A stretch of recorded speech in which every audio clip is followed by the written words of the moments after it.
নমস্কার। আজকে বাংলাদেশের ক্রিকেট টিম নিয়ে কিছু কথা বলবো। বাংলাদেশের ক্রিকেট টিম নিয়ে ফার্স্ট পরিচয় হয় 2001 সালে। সেবার আমরা ভেলোর গেছিলাম, তামিলনাড়ুর একটা ছোট্ট জায়গা, ছোট্ট শহর, যেখানে অনেকেই চিকিৎসা করতে যায়। সেখানে একটা বাংলাদেশি দাদার সাথে পরিচয় হয়। আমার বয়স তখন, আমি ক্লাস 6-এ পড়ি, খুব অল্প বয়স। দাদাটা সম্ভবত 22-24 বছর বয়স হবে। তো এতটাই পরিচয় হয়ে গেছিলো। দাদার কিছু একটা জটিল রোগ ছিল, যার জন্য তাকে ঠোঁটের মধ্যে ইঞ্জেকশন নিতে হতো। আমাকে নিয়ে যেত, আমি পিছন থেকে তাকে চেপে ধরতাম, ইঞ্জেকশনটা দিত। তো সেই দাদা প্রথম আমাকে প্যাটিস খাওয়ায়। তো ভালো পরিচয় হয়ে যায়। আমাদের বগি ছিল, ফেরার সময় 2-3টে বগি পরে আমাদের সিট ছিল, আর দাদার সিট ছিল 2-3টে বগি আগে। তো আমি বেশিরভাগ সময়টা দাদার সঙ্গেই ছিলাম। তো অন্ধ্রপ্রদেশের একটা জায়গা আসার সময় দেখি কিছু ছেলে, ট্রেন থেকে দেখি কিছু ছেলে ক্রিকেট খেলছে। তো দাদাটা বলে, দেখো বাংলাদেশেও ক্রিকেট খেলার প্রতি খুব আবেগ, খুব ভালোবাসা, দেখবে একদিন এরা খুব ভালো খেলবে। তো যাই হোক, তখন বাংলাদেশের ক্রিকেট টিম সম্বন্ধে খুব একটা পরিচিত ছিলাম না। ফার্স্ট পরিচয় হলো সম্ভবত অস্ট্রেলিয়াকে। ওরা মাইটি অস্ট্রেলিয়া, সে সময় অস্ট্রেলিয়াকে কেউই হারাতে পারতো না। সে তাদের হোম গ্রাউন্ড হোক বা অ্যাওয়ে গ্রাউন্ড হোক, যেখানেই হোক তাদেরকে কেউ হারাতে পারতো না। তো সে অস্ট্রেলিয়াকে হারিয়ে দিয়েছিল একটা। সেটা হয়তো সে সময় ফ্লুক ছিল, কারণ পরবর্তীতে অস্ট্রেলিয়ার সাথে খেলা যতবার হয়েছে বাংলাদেশ সম্ভবত হেরে গেছে। আশরাফুল, মোহাম্মদ আশরাফুল বলে একটা প্লেয়ার উঠেছিল, সেঞ্চুরি করেছিল, প্রতিভাবান ক্রিকেটার ছিল। ম্যাচ ফিক্সিং বা ব্যাটিং কোনো একটা কেসে ফেঁসে গিয়ে তার কেরিয়ার শেষ হয়ে যায়। তার সম্বন্ধে একটা মজাদার গল্প পাওয়া যায়। আমাদের সচিন টেন্ডুলকার, ক্রিকেটের ব্র্যান্ড অ্যাম্বাসাডার। শুধু ভারত বলে না, ভারতে তো ওকে ক্রিকেট গড বলা হয়, সব দেশেই কম বেশি সচিনকে রেসপেক্ট করা হয়। তো সচিন খুব ফুডি ছিলেন, খেতে ভালোবাসতেন। তো মোহাম্মদ আশরাফুল তাকে ইনভাইট করেছিলেন বাড়িতে। সেখানে গিয়ে কবজি ডুবিয়ে খেয়েছিলেন, ইলিশ মাছ থেকে শুরু করে অনেক কিছুই খেয়েছিলেন। সে গল্প অনেকবার আশরাফুলের ইন্টারভিউয়ে আমরা শুনেছি। তো সে ঘটনা আমরা যাব না।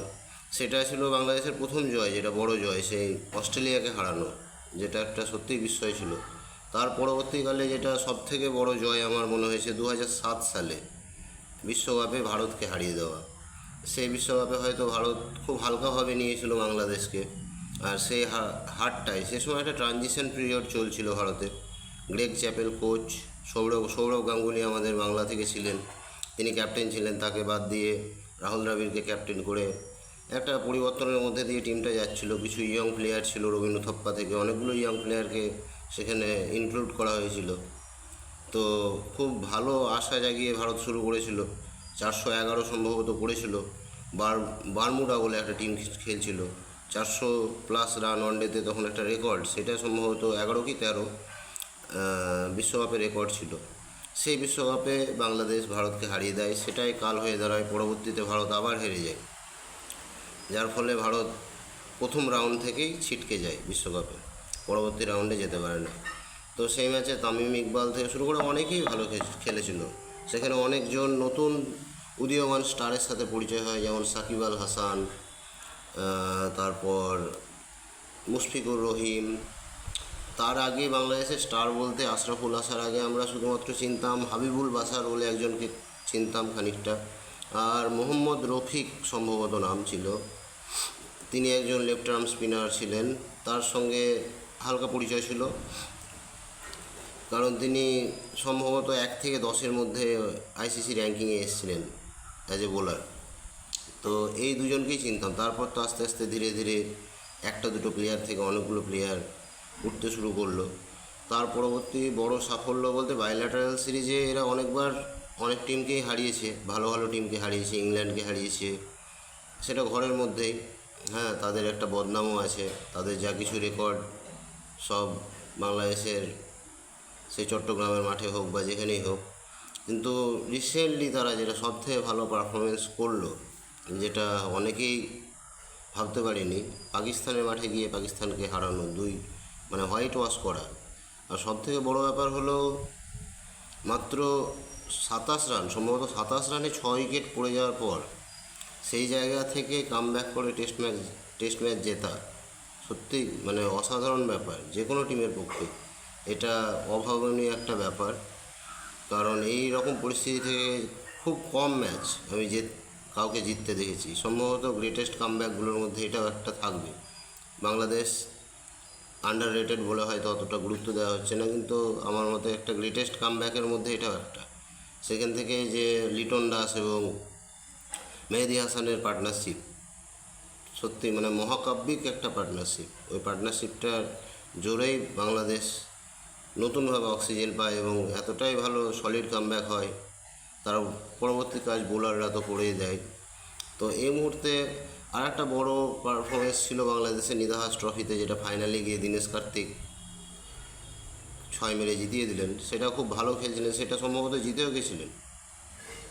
আর একটা ম্যাচ যেখানে আগে সেলিব্রেট করছিল বাংলাদেশ, হ্যাঁ, হার্দিক পান্ডিয়া লাস্ট ওভার করছিল, মুশফিকুর রহিম ব্যাট করছিল, 6 মেরে ম্যাচটা শেষ করার চেষ্টা করতে গিয়ে আউট হয়ে যায়। তারপরে সম্ভবত মাহমুদুল্লাহ রিয়াদ আসেন, তিনিও একইভাবে 6 মারতে গিয়ে আউট হয়ে যান। তো 2 বলে 3 রান বা 3 বলে 2 রান এরকম পরিস্থিতি থেকে তারা 1 রানে হেরে যান। তো সেই হারটা খুব কাছাকাছি পৌঁছে গিয়ে হেরে যাওয়া, তো সেই জায়গাগুলো থেকে বুঝতে পারি যে এরা একদিন না একদিন জিতবে। আর একটা খুব সুন্দরভাবে সিরিজ ইন্ডিয়াকে হারিয়েছিল, যে সিরিজটায় সম্ভবত মুস্তাফিজুর রহমান ডেবিউ করেন। তার কাটার হোক বা তার বোলিং কেউই বুঝতে পারছিলেন না ঠিকঠাকভাবে। রোহিত শর্মা থেকে ভালো ভালো ব্যাটিং ভারতের বুঝতে পারছিলেন না এবং তার বলেই পরাস্ত হয়ে কম বেশি মেনলি মুস্তাফিজুর সেই সিরিজটা ইন্ডিয়াকে ডমিনেট করেছিলেন। মোটামুটি 50% ক্রেডিট তাকে দেওয়া যেতেই পারে সেই সিরিজে। তো এই মুহূর্তে যে টিমটা আছে, ভারতও রিসেন্টলি পারফরমেন্স যে খুব ভালো তা না। ভারত বহুদিন থেকে কোনো আইসিসি ট্রফি পাচ্ছিল না। Recent last T20 world cup যেটা জেতার মাধ্যমে ভারত অনেক দিন পর একটা আইসিসির বড় টুর্নামেন্টে জিতলো। তো ভারত সেমিফাইনাল, বেশিরভাগ টুর্নামেন্টে সেমিফাইনাল বা কোনোটায় ফাইনালে গিয়ে হেরে যাচ্ছিলো, অন্তত অ্যাটলিস্ট সেমিফাইনাল অবধি যাচ্ছিলোই।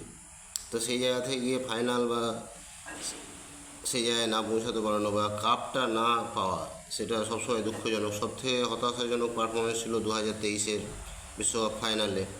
খুব আশা ছিল, ওইটুকু রান করার পরেও ভেবেছিলাম 3 উইকেট যখন খুব তাড়াতাড়ি চলে যায় তখনও ভেবেছিলাম হয়তো ইন্ডিয়া কামব্যাক করবে, কিন্তু সেখান থেকে ট্র্যাভিস হেডের একটা অসাধারণ ইনিংস ইন্ডিয়াকে আর ম্যাচে ফিরতে দেয়নি। তো যাই হোক, সেই দিনগুলো, দুঃখের দিনগুলো আমরা কাটিয়ে এসেছি। তো আমাদের লাস্ট যে সিরিজটা গেল শ্রীলঙ্কার সাথে, সেখানে আমরা হেরে এলাম। এখন আমাদের গৌতম গম্ভীরকে কোচ করা হয়েছে। তিনি একটু পরীক্ষামূলক টিম করতে ভালোবাসেন, তার মধ্যে অনেক রকম এক্সপেরিমেন্ট আমরা আইপিএলে দেখেছি। তিনি ক্যাপ্টেন হিসেবে 2বার কেকেআর টিমের, কলকাতা নাইট রাইডার্স টিমের কাপ জিতেছেন, আবার কোচ হিসেবে লাস্ট সিজনে কাপ জিতলেন। তো এক্সপেকটেশন খুব হাই ছিল। তো সেই জায়গা থেকে শ্রীলঙ্কা এই সিরিজটা এভাবে হেরে যাওয়াটা প্রত্যাশিত ছিল না। তারপরেও আশা করছি আমরা ভালো কন্টেস্ট হবে। বাংলাদেশের সঙ্গে 2টো টেস্ট ম্যাচ এবং 3টে টি20 আছে সামনে। টেস্ট ম্যাচ 2টো যেখানে আছে, একটা হচ্ছে চেন্নাই আছে সম্ভবত, যেখানে বল ভালো ঘোরে, বেশিরভাগ সময় বল ঘোরে, 2 দিন 3 দিন পরে বল ঘুরতে শুরু করে, স্পিন ট্র্যাক থাকে সাধারণত। আর কানপুরে একটা খেলা আছে গ্রিন পার্ক স্টেডিয়ামে, সেখানেও আশা করি বল ঘুরবে, প্রথম দিকে হয়তো পেসাররা সাহায্য পাবে। তো এই মুহূর্তে বাংলাদেশ ওভারঅল একটা ভালো টিম। হ্যাঁ, ব্যাটিংয়ে খুব বেশি সবার সাথে পরিচয় নেই। লিটন দাস খুব ভালো একটা ক্লাসিক্যাল প্লেয়ার, টেকনিক্যালি খুব সাউন্ড। তারপর অভিজ্ঞতারও অভাব নেই। সাকিব আল হাসান একজন অভিজ্ঞ প্লেয়ার, ব্যাটে বলে বহুদিন 1 নম্বর অলরাউন্ডারও থেকেছেন বিশ্বের। আর মুশফিকুর রহিম যেমন সিনিয়র প্লেয়ার আছেন, সেমনি অনেকগুলো জুনিয়র আছে যারা ভালো করতে পারেন বা চমকে দিতে পারেন। যেমন নাসুম আহমেদ বলে একটা বোলারকে বেশ ভালো লাগলো, বেশ সুন্দর একটা লাইন লেন ধরে বল করার ক্ষমতা রয়েছে। আর একটা বোলার দেখলাম কি রানা, তার মধ্যে একটা দেখলাম ভালো পেস আছে, 140+ পেসে বল করতে পারে।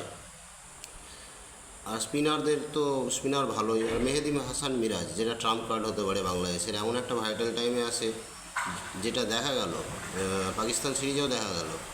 প্রায় 6টা-7টা উইকেট পড়ে যাওয়ার পরেও মেহেদী হাসান মিরাজ ইন্ডিয়ার এগেনস্টে একটা সেঞ্চুরি করেছিলেন একটা গুরুত্বপূর্ণ সময়ে এসে, যেখানে বাংলাদেশ পরিস্থিতি খুব খারাপ ছিল। সেই জায়গা থেকে সেঞ্চুরি করে বাংলাদেশকে পরবর্তীতে ম্যাচটা জিততে সাহায্য করেন। ম্যাচটা জিতেও যায় ইন্ডিয়ার এগেনস্টে, একটা ওয়ানডে ম্যাচ ছিল। তো ব্যাটের হাতটা যথেষ্ট ভালো। মেহেদী হাসান মিরাজ খুব ভালো খেলেন এবং আক্রমণাত্মকভাবে খেলেন এবং তাড়াতাড়ি স্কোর করেন, যেটা টিমের জন্য খুব লাভবান হয়। আর স্পিন বোলার হিসাবে তো যথেষ্ট ভালো। আর অফ স্পিনাররা বরাবরই ভারতকে প্রবলেম দিয়েছে। সে গেমস ওয়ান একটা সিরিজে খুব প্রবলেম দিয়েছিল ইন্ডিয়াকে, আর একটা সিরিজে মঈন আলী খুব প্রবলেম দিয়েছিল। আর নাথান লায়ন অস্ট্রেলিয়ার স্পিনার, অফ স্পিনার, সেও ভালোই প্রবলেম দিয়েছিল। আর মধ্য কথা, ভালো জায়গায় বল ফেলতে পারলে সব স্পিনারই উইকেট পাবে। আর লেফট আর্ম স্পিনার ইন্ডিয়াতে এখন বেশি। ইন্ডিয়ার যে টিম আছে এবার পূর্ণ শক্তির টিমই সম্ভবত ইন্ডিয়া না হবে। যেমন হচ্ছে রোহিত শর্মা ক্যাপ্টেন আছে, KL রাহুল আছে, হ্যাঁ, শুভমান গিল থেকে শুরু করে জয়সওয়াল, অনেকেই আছে। ঋষভ পান্ত সম্ভবত ফার্স্ট চয়েস হবে উইকেট কিপার হিসাবে। ধ্রুব জুরেল, সেও ব্যাকআপে আছে। এদিকে অশ্বিন আছে, জাদেজা আছে, অক্ষর প্যাটেলও আছে।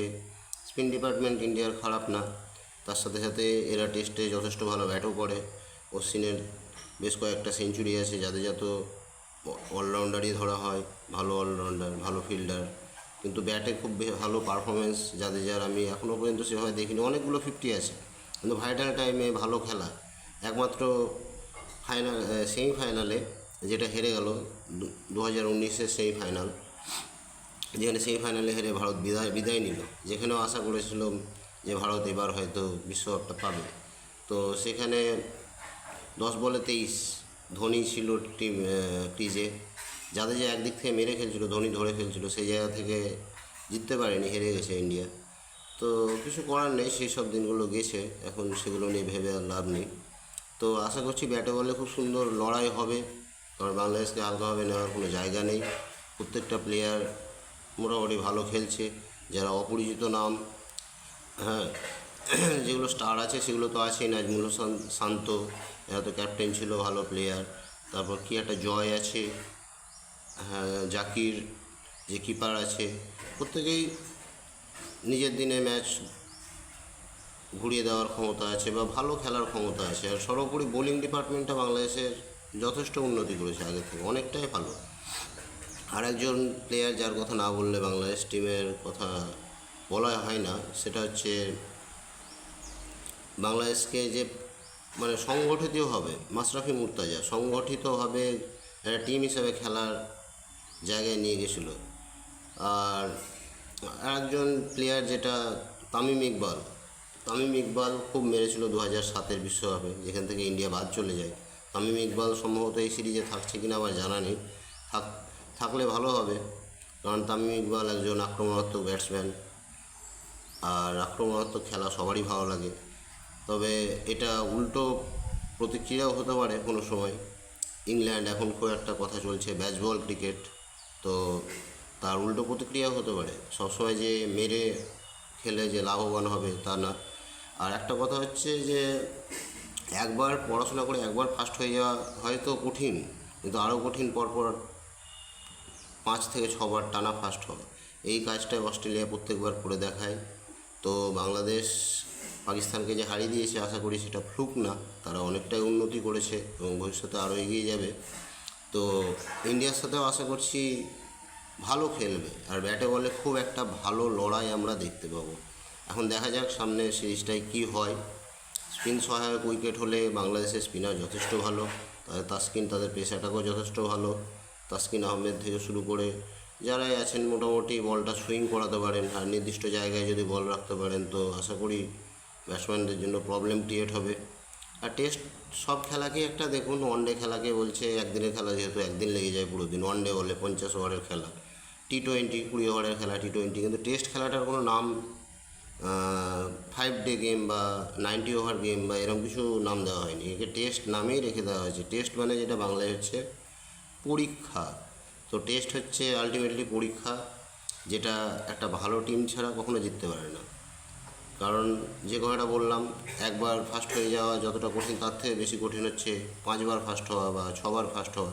সেই রকম টেস্টে একদিন বা কয়েকটা সেশন ভালো খেললে যেতে যায় না, পরপর 5 দিনই মোটামুটি কম বেশি ভালো খেলতে হবে। সেশন বাই সেশন ভালো খেলে জিততে হবে, তবেই ম্যাচটা জেতা যায়। তো এই কারণে টেস্ট জেতা বেশি কঠিন, এই জন্য হয়তো এর নামটা টেস্ট রেখে দেওয়া হয়েছে এখনও।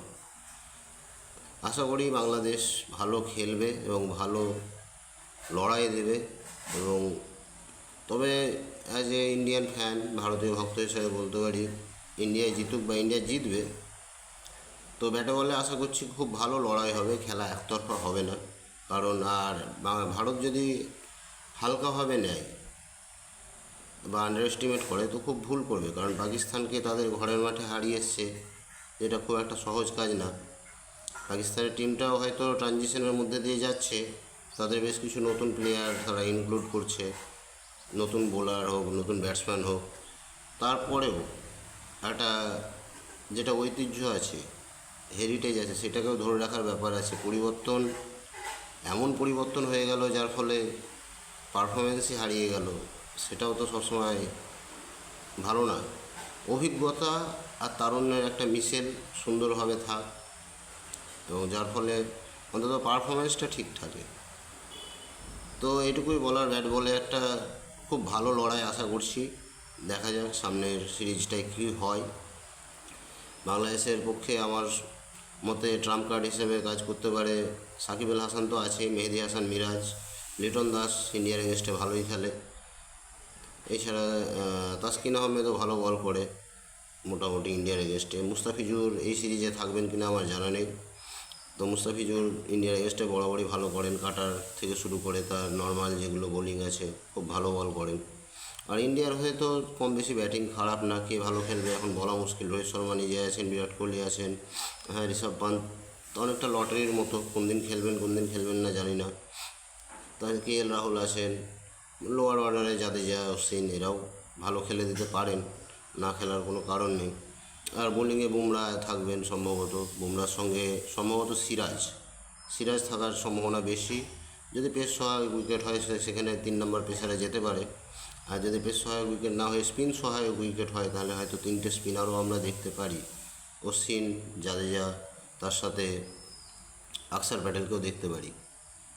এখন দেখা যাক, ব্যাটে বলে খুব ভালো লড়াই আশা করছি আমরা।